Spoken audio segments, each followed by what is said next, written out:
अस्सलाम वालेकुम रहमतुल्लाहि व बरकातहू। प्यारे नाज़रीन, प्यारे बच्चों, मैं उम्मीद करता हूँ कि आप लोग अच्छे होंगे, बेहतर होंगे, खैर वाफियत से होंगे। प्यारे बच्चों, आज हम आपके दरमियान लेकर हाजिर हुए क्लास 12 का चैप्टर नंबर 3 कहकशां हिस्सा दोम का। तो चलिए देखते हैं, बिला ताख़िर शुरू करते हैं। कहते हैं इस वाले सबक के अंदर बयान किया सैयद सुलेमान नदवी साहब के बारे में पढ़ेंगे, यानी कि सैयद सुलेमान नदवी साहब कौन थे, और उसके बाद इनका लिखा हुआ, चूँकि आप जान रहे हैं ये जो बहस चल रही है मजमून वगैरह के सिलसिले में, फिर इनका लिखा हुआ कुछ क्या कहते हैं एक मजमून है बाज़ पुराने लफ्ज़ों की नई तहक़ीक़, उसको पढ़ेंगे। यानी आज के सबक के अंदर बाज़ पुराने लफ्ज़ों की नई तहक़ीक़, और फिर उसके बाद कहते हैं सैयद सुलेमान नदवी साहब के बारे में पढ़ेंगे, ठीक है ना।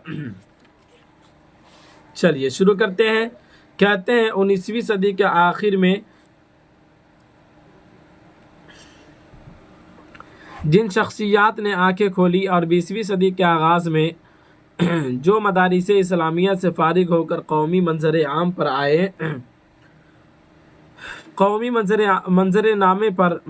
पर उभरने में कामयाब रहे, उनमें मौलाना अबुल कलाम आज़ाद के साथ सैयद सुलेमान नदवी का नाम अहमियत का हामिल है।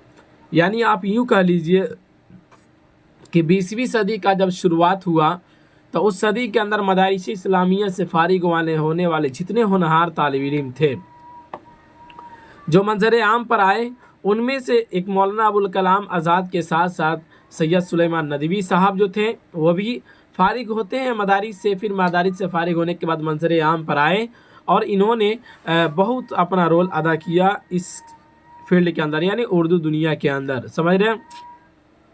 कहते हैं सूबे बिहार की एक मरदम खेज बस्ती दसना जो अब मौजूदा नालंदा ज़िला में वाक़ है, वहाँ 22 नवंबर 1884 ईस्वी को सैयद सुलेमान नदवी पैदा हुए।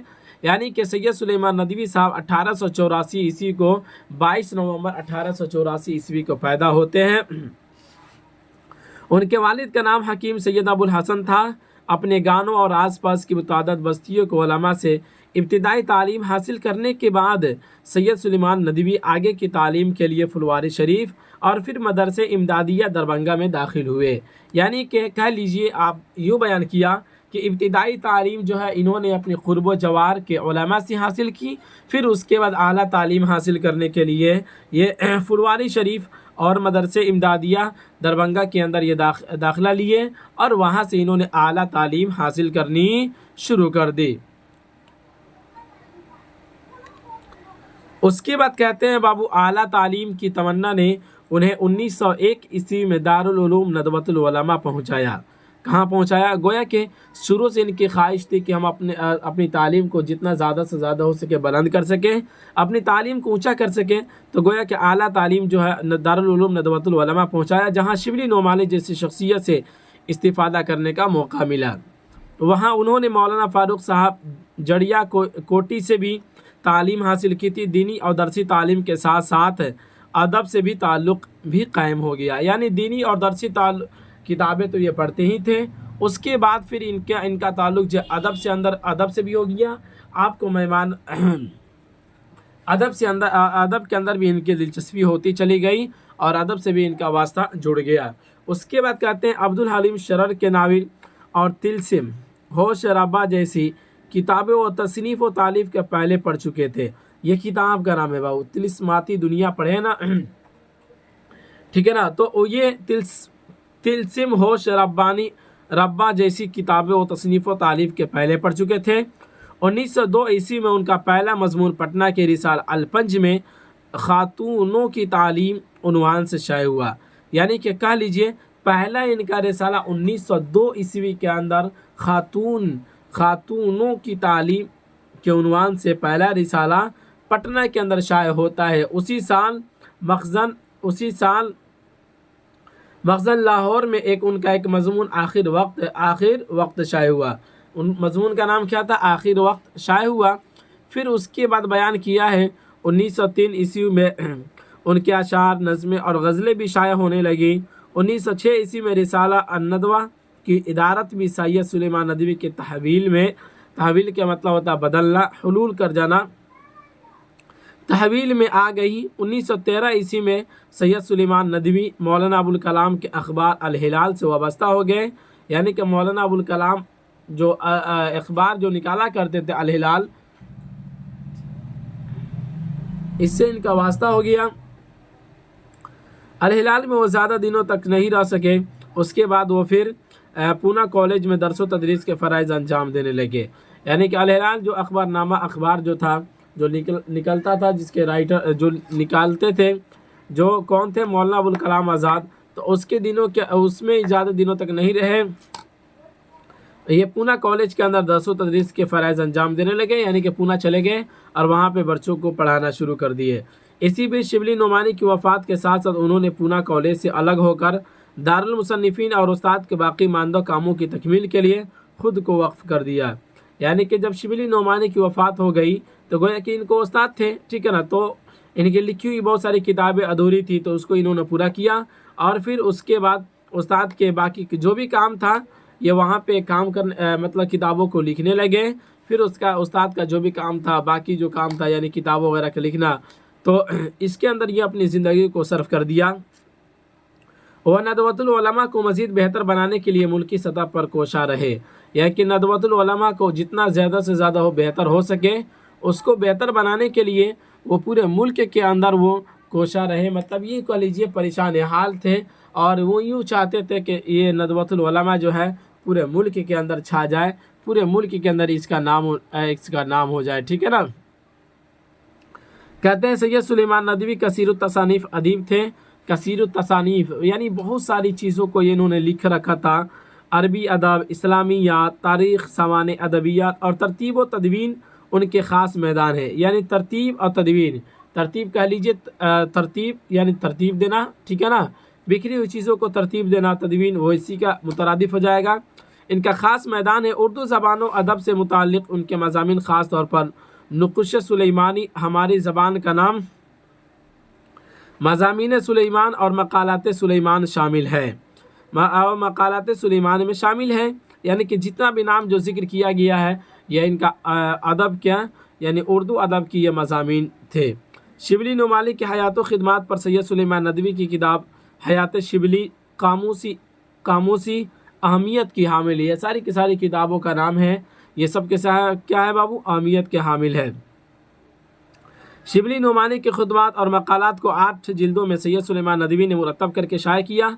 शिबली के खुतूत भी उन्होंने 2 जिल्दों में शाये किया। सीरतुन नबी सल्लल्लाहु अलैहि वसल्लम की जिल्द अव्वल ही शिबली मुकम्मल कर सके थे और दूसरी जिल्द लिखने का मरहला नामुकम्मल था। सैयद सुलेमान नदवी ने दूसरी को पाए तकमील तक पहुँचाया और फिर तीसरी, चौथी, पाँचवीं और छठी जिल्दें तसनीफ़ करके अपने उस्ताद की आखिरी ख्वाहिश पूरी कर दी। यानी कि शिबली नुमानी साहब जो थे ये सैयद सुलेमान नदवी साहब के उस्ताद थे। ये सीरत नबी सल्लल्लाहु अलैहि वसल्लम पर एक जिल्द पे ये किताब लिखे। दूसरी जिल्द के अंदर जैसे प्रवेश किए तब तक इनकी वफ़ात हो गई। उसके बाद इनकी अधूरी सपना को यानी कह लीजिए अधूरा अरमान को पूरा करने वाले कौन है, सैयद सुलेमान नदवी साहब है। उसके बाद कहते हैं सिर्फ इतना ही पर बस नहीं किया बल्कि अपने उस्ताद की ख्वाहिशें भी पूरी की और 6 जिल्दों तक, कितना 6 जिल्दों तक उस किताब को शाये किया।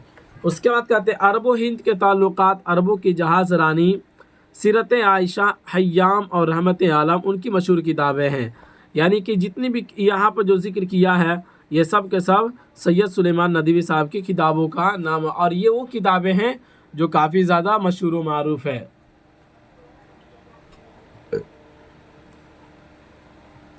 उन्होंने लिसानियात से मुतालिक बहुत सारे मज़ामीन लिखे। उन्हें उर्दू की इब्तिदाई माहिरीन लिसानियात में शुमार किया जाता है। 23 नवंबर 1953 ईस्वी को मुख्तसर अलालत के बाद कराची में इंतकाल हो गया। इस तरह से सैयद सुलेमान नदवी साहब जो है इस दुनिया से चल बसे। गोया कि सैयद सुलेमान नदवी साहब जो है ये आप कह लीजिए 78 साल की ज़िंदगी पाए और 78 साल की ज़िंदगी में ऐसे ऐसे कारनामे अंजाम दिए जो आज सफ़े क्या कहते हैं, आज सफ़े अव्वल पे इनका नाम लिखा जाता है। यानी जब भी उर्दू अदब की बात आती है तो सैयद सुलेमान जैसे शख्सियत का नाम ज़रूर लिया जाता है, समझ रहे हैं। तो ये रहा सैयद सुलेमान नदवी साहब के मुतालिक जिसको आपने पढ़ा। उम्मीद करते हैं कि आपको समझ में आया होगा। चलिए अब इसके आगे इनका लिखा हुआ मजमून जो है बाज़ पुराने लफ्ज़ों की नई तहक़ीक़, यानी कि آپ یوں کہیے کہ بہت بعض پرانے لفظ ہیں اور اسی کی نئی تحقیق کو انہوں نے پیش کیا ہے سید سلیمان ندوی صاحب۔ کیا کہتے ہیں؟ پیٹ کے لیے کھانوں میں سب سے زیادہ ضروری کھانا کون سا ہے؟ کیا بھائی؟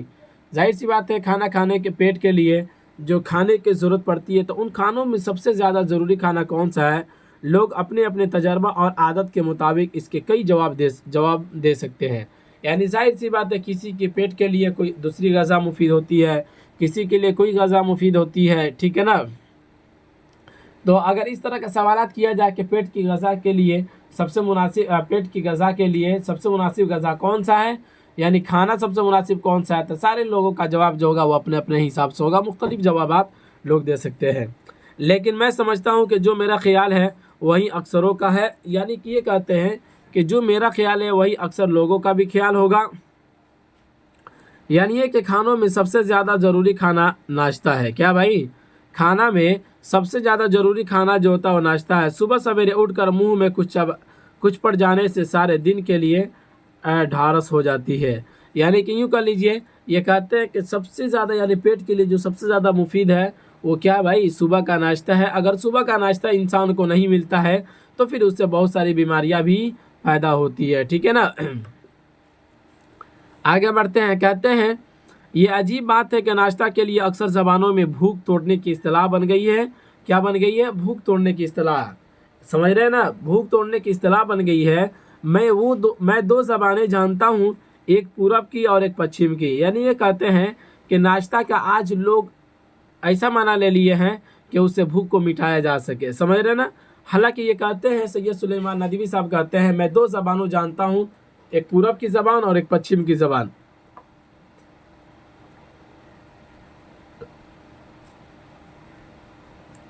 کہتے ہیں یعنی عربی اور انگریزی دونوں میں یہی بات ہے، اسے میں سمجھتا ہوں کہ اردو زبانوں میں بھی کچھ ایسا ہی حال ہوگا، یعنی کہ جب عربی اور انگریزی کے اندر ایسا ہی ہے تو اردو کے اندر بھی یہ کہتے ہیں کہ اپنی سوچ کو بیان کرتے ہیں کہ اردو کے اندر بھی ایسا ہی ہوگا۔ عربی میں اس کو فطور کہتے ہیں، اسی سے مسلمانوں کا افطار نکلا ہے، اور جس سے افطار کرے اس کو افطاری کہتے ہیں۔ فطور کے معنی توڑنے کے ہیں۔ کیا بھائی؟ بہت بڑھیا اچھی یہاں پہ بات ہے کہ یہ فطور کے معنی توڑنے کے ہیں، یعنی روزہ کی بھوک کو توڑ دیتا ہے۔ توڑنا ہمارا ناشتہ بھی اسی قسم کا لفظ ہے، ہمارا ناشتہ بھی کیا ہے بھائی؟ اسی قسم کا لفظ ہے۔ فارسی میں اس کے معنی اس کے بھوکے ہیں، اس بھوکے کے ہیں جس نے صبح سے کچھ نہ کھایا ہو، یعنی فارسی کے اندر فطور کا معنی جو لیا جاتا ہے یہ اس بھوکے کے ہے جس نے صبح سے کچھ بھی نہ کھایا ہو، یعنی کہ مؤید الفضلہ و برہان قاطع یہ کتاب ہے، اس کے اندر یہ لکھا ہوا ہے۔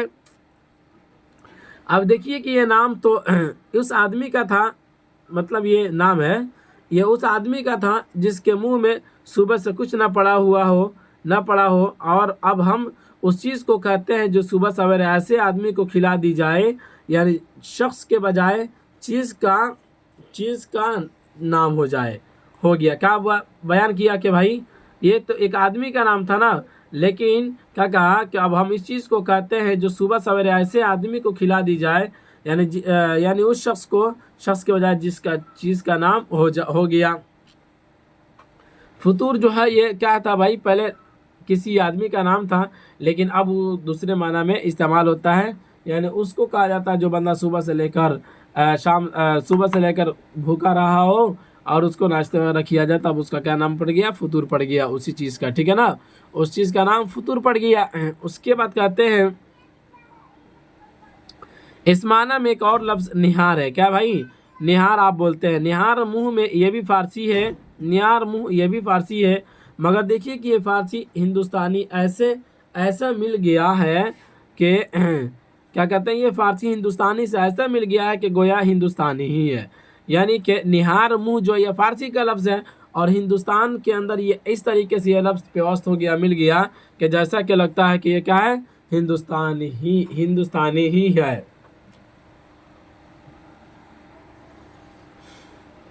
کہتے ہیں کہ اس کی اصلیت ناہار ہے، یعنی نہار کا اصلیت کیا بھائی؟ ناہار ہے، نا نفی کے لیے ہے اور ہار کے معنی غذا کے ہے۔ کیا ہے بھائی صاحب؟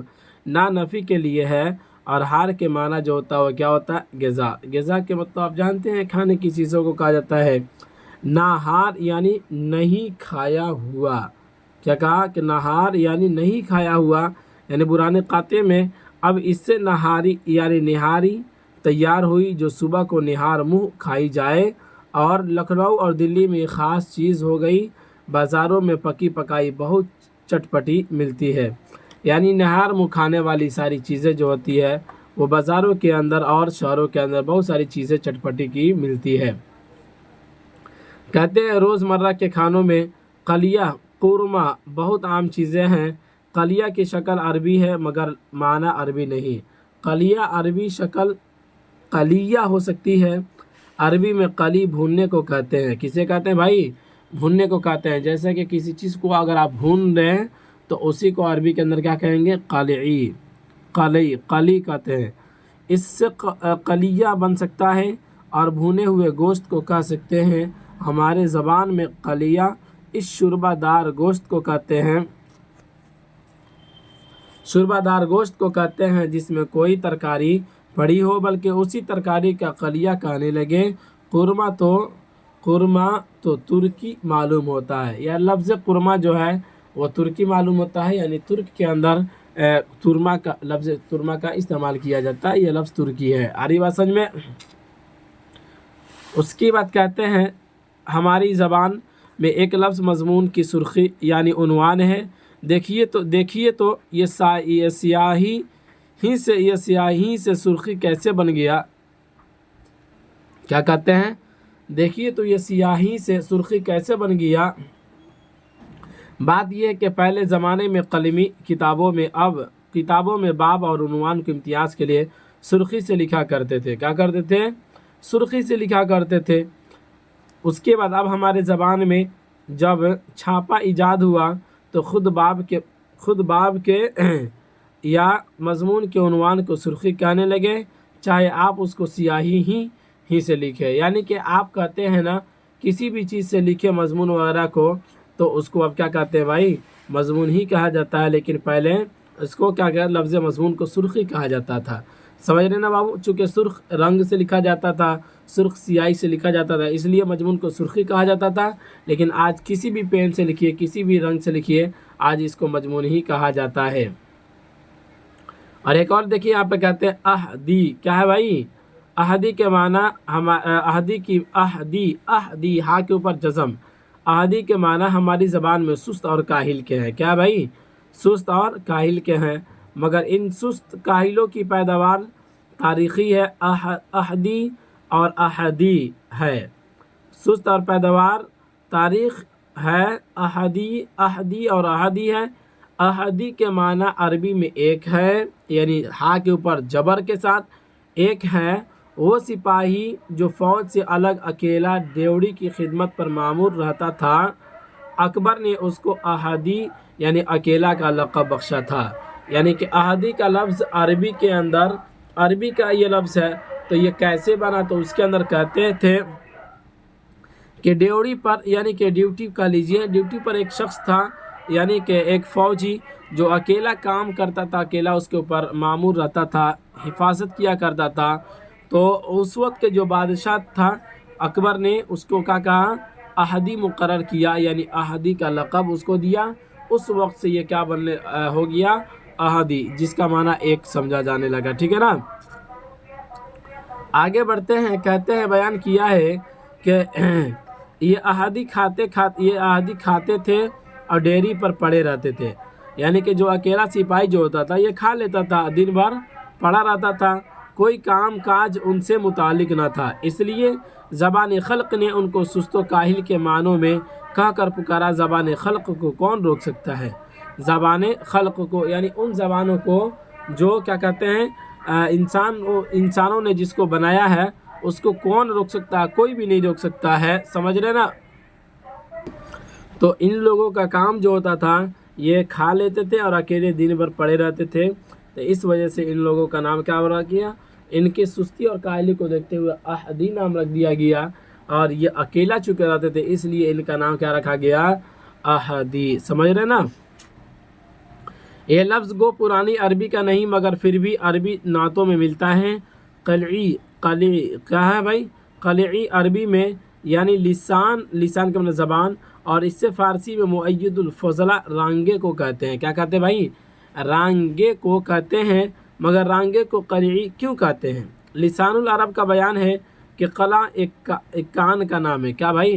क़ला एक कान का नाम है जिससे रांगे की बेहतरीन किस्म निकलती है। रांगे वो तार वगैरह जो होता है ना किस्म का, उसको रांगे बोला जाता है। एक किस्म निकलती थी, इसलिए उसकी तरफ निस्बत करके अच्छे रांगे को क़लई कहते हैं। और चूँकि उसी रांगे से तांबे के बर्तनों में सफ़ेदी फेरी जाती है, इसलिए उसको क़लई करना कहने लगे। यानी देखते हैं ना, वो जो पीला सा क्या कहते हैं, पीला पीला जो होता है, तो वो असल एक रांगा होता है जो कहाँ से निकलता है भाई?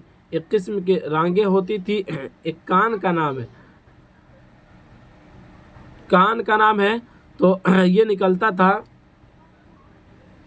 उसके बाद कहते हैं इसलिए उसकी तरफ निस्बत करके अच्छे रांगे को क़लई कहते हैं। और चूँकि इसी रांगे से तांबे के बर्तनों में सफ़ेदी फेरी जाती थी, इसलिए उसको क़लई करना कहने लगे। समझ रहे ना? देखते हैं ना कि आज जो पानी चढ़ा दिया जाता है तो वो अजीब सा दिखने लगता है। फिर चूने से भी अगर मकानों पर सफ़ेदी फेरी गई तो उसको भी क़लई फेरना कह दिया। हमारी ज़बान में इन इस्तेमालों से ये माना पैदा हुए कि किसी दाग धब्बे, किसी के ऐब को अगर छुपाया जाए तो वो उस पर क़लई फेरना हुआ। ठीक है ना? यानी आज के ज़माने में क्या हुआ कि अगर किसी के ऐब को छुपा लिया जाए, उसके ऐब के ऊपर पर्दा डाल दिया जाए, तो उसको क़लई कहना कहते हैं। और अगर इस दाग धब्बे और ऐब को ज़ाहिर करके सबको दिखाया जाए तो वह क़लई खोलना हुआ। क्या हुआ भाई साहब? वह क़लई खोलना हुआ। तो ये रहा एक मज़मून बाज़ पुराने लफ्ज़ों की नई तहक़ीक़, जिसके राइटर जो है सैयद सुलेमान नदवी साहब, इसके अंदर मुख्तलिफ़ लफ्ज़ों की तहक़ीक़ की है। उम्मीद करते हैं कि आज का सबक आपको समझ में आया होगा। तो चलिए इजाज़त दीजिए, फिर मिलेंगे अगले वाले सबक में। इसी पर इख्तिताम करते हैं। खुदा हाफिज़।